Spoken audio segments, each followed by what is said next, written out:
What is going on, guys? Welcome back to episode 4 of my Leeds United career mode, FIFA 15, and today we have a away game against Millwall. This has been a pretty big game. You know, they were talking about it quite a bit in the last episode when I was playing. They were talking about this game and how it was going to be a big one for the season, and I was really expecting, you know, a pretty big fight. You know, Millwall have a new badge as well, which is quite cool this year. I've seen that. You know, it's now white at the back and stuff, but it looks good. And we're at their stadium, so they have the home team advantage. And they also have some pretty good players, actually. You know, they do have a really good team right now. And I was definitely a little bit afraid that it was going to be the kind of game that I had to really fight for. But the first chance comes to them, and this is only in the first minute pretty much. And I was like, you know, I was a little bit, I couldn't get possession at all. I was trying so hard. And the one thing I like to do in this game is I really like to press a lot. I'm constantly on the ball trying to press them. And the first chance came to them, a nice little cross, and I was like, oh, it's going to be one of those games, going to get absolutely hammered. This is not going to go well. But the next chance of the game did come to us. Emre Can picks out, tries to pick out I can never his name. Antacini. I'm just going to call him Antacini because I think that is his name. Antacini, who, in my opinion, I've played a lot of this game now, and he's just a god. He's an absolute god on this game. And you know, the team. I'm not usually fond of the older player, but he is incredible. He really is. Antacini gets on the ball here down the wing, and Adrian gets on the wing, sorry, and he picks out Antacini. Antacini's going to go for a long shot. He actually has a really nice long shot, which is something I found out quite recently, because he's just such a beast. He really is. He's so strong. He's not fast. He's not skillful.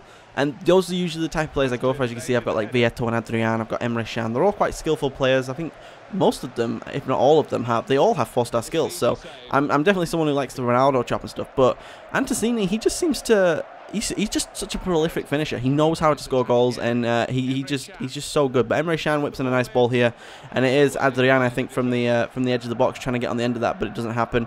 Antacini picks out, I think that was Emre Can, and he picks out Vieto, and Vieto's gonna again pick out Adrian, but a nice save there by the keeper. Comes back out to Vieto, and we're just going to try and do a little bit of skill, a little bit of dancing around, and we're going to end up picking out a nice little cross here to, I think it was Antacini in the middle, and he tried for the fancy overhead kick, and it just didn't happen for him. You got to admit, it was pretty nice. It just didn't happen for him. I wish it did. It would have been a nice way to, I think this would be his first goal if he scores.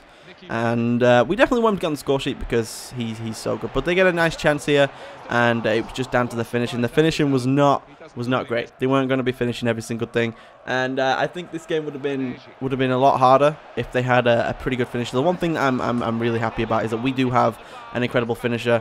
We have a couple actually in Antacini, Adrian. We also have Vieto. As you can see, Vieto gets away here after they hit the crossbar. The nice little counter attack. They literally were pressing everyone forward in the 45th minute, which seems to happen a lot in this game. They press a lot at the last couple of minutes, and that's definitely the time you should be counter-attacking. You guys are going to see a game in a couple episodes time, which is a lot of counter-attacking, and the computer can be beaten easily with the counter-attack. But Vieto just places his ball next past the keeper and picks up his second goal of the season. This is the first goal he's actually scored for us.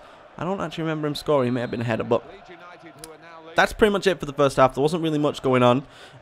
They managed to pretty much get 3 kicks after the break, and that was it. But we did kind of need a little bit more possession. The one thing I don't do well is I don't keep possession well. But for me, as long as we're scoring goals, I don't mind about not having most of the possession, because a lot of it is central midfield possession, and that's not attacking possession or anything. But Antacini gets through here, trying to pick up, I think, his first goal. Gets saved by the keeper, but Vieto with an absolutely incredible jump, and he was so happy about that goal. He ran off into the, and he didn't know where to run. He ran off just pumping his fist in the air. And Antacini, as you can see, not a very skillful player, but still can pull off the nice little stop the ball. And Vieto picks up his 3rd goal in the championship. So I think that now makes him the highest scoring player in the championship, and he's just an absolute god. I do love him. It's going to be really expensive to try and bring him into the team, but I would really love to get him here full time at some point. I can see him being like a cult hero for the team because he's just so good. Maybe Antacini can as well, because he's going to be here for a few seasons. But Vieto drops to his knees in shame as he puts over the first hat-trick of the game he would have got of this whole season.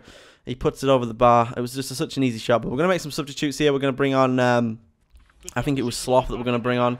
I think I do manage to bring on a lot of defensive players. I usually end up bringing on. We bring on Benedict, because Zapata, not the best player in the world. You know, they're both loanees, so I'm going to play them scarcely, I guess, but I do like playing the loanies. You know, I've got a little bit of stick for playing loanies, you know, because some players for me just don't feel like they should. You know, I can play a 66 instead of a 67. But the 67 will feel worse than the 66. It's just the way it is. Benzia, one of the players that I brought in on loan, not really happy with him. I'm thinking about cancelling his loan deal because it's just something that would happen in real life. If you don't like a player or he doesn't do very well, it's pointless him sitting in the club taking up wages, so we may as well, we're probably just going to take him up. But I do end up bringing on Sloth, a little bit of a defensive thing, because Sloth is actually quite good at the back. Even though he let the penalty go in the 90th minute last time. But Berahino on the wing here, also another player we brought in. I think Vieto came off and whips in a nice ball, but Adrian just doesn't have the height, as you guys know. He's quite a small guy. But Adrian setting off a nice little attack here. Berahino showing us why he wants to play games, showing the determination that a striker should. And with his pace, there's no one catching him. And he does manage to put the one down into the bottom left-hand corner. And a nice little strike. So that's his first goal for the club, I think. First goal for the club. And it was a very nice one. He may have scored in the Capital One Cup, but he hasn't scored in the Championship. But he managed to there. And the near post does seem to be the go-to for me. And just most people in this game. The near post is very OP. And it's been a long time since anyone's been able to say that, because it's not been for a couple of years. But this time, keepers are a bit shit. But that is how the game ends. Adrian and Sloth have a nice little handshake, but that is how the game ends. I think we did win 3-0, which is an absolutely incredible win for us. You know, I have managed to figure out how to play this game again, and the counter-attack is so strong, and the near post is so strong, but we do have an incredible team, and I do feel as though we should be winning most of these games, because we do have one of the best teams in the Championship. Now, granted, they're not our players, they are loanees, but we do have a really good team. So I did go in and try and bring in some more funds, because I wanted to bring in a new striker instead of Benzia, someone that we could actually buy, and it was Torgia Bovon. He was my cult hero in 2012, FIFA 12. He was so good. I used to bring him all the time. He used to be like a 78 rated. He's now down to like a 67, but he's pretty good for the Championship. And we tried very hard to bring him in. I did about 15 deals for him, and in the end, FC20 came back and said, you know what, no future talks. You're not going to give us the money we want. So that's it. But I hope you guys enjoyed this episode. If you do have anyone that you want me to buy that I should be looking into, let me know. But if you didn't, go ahead and leave a like and subscribe. See you later.